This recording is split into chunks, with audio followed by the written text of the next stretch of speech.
ఆ కళ్యాణి అనే ఆవిడ 90 రోజులు ఉపాసన చేసిన తర్వాత సాక్షాత్ గణపతి దేవుడే ప్రత్యక్షమై, "నువ్వు గత జన్మలో చేసిన తప్పు ఇది. నువ్వు గత జన్మలో చిత్రలేఖ అనే పేరు గల దానివి. వసులోకంలో ఉన్నావు. ద్రోణుడికి, ధర అనే ఇద్దరికి నువ్వు పరిచారికగా ఉండేవు. ద్రోణుడు అంటే ఎవరు? నందుడు. ధర అంటే యశోదాదేవి. వీళ్ళకి నువ్వు పరిచారికగా ఉండేదానివి. వాళ్ళు గణపతి ఉపాసన చేస్తే నువ్వు వెటకారించావు. ఆ గణపతి దేవుడు ఆయన తలనే ఆయన కాపాడుకోలేకపోయాడు. మీకేం రక్షణ ఇస్తాడు అని అంటే గణపతికి ఏం కోపం రాలేదు. కానీ కొడుకునంటే తల్లికి కోపం వస్తుంది కదా.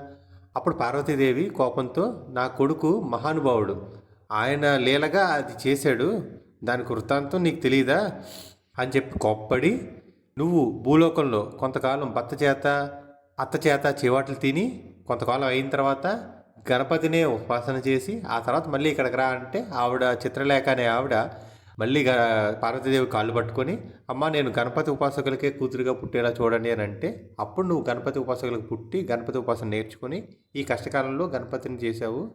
అప్పుడు గణపతి అంటారనమాట, ఈ రాక్షసి మనసు కూడా మార్చింది నేనే, నువ్వు పార్వతీదేవి కాళ్ళు పట్టుకున్నావు కాబట్టి అందుకని నీకు తోడుగా ఉంచాను. ఇక్కడి నుంచి నీ జీవితం బాగుంటుంది. నువ్వు నన్ను ఈ నామా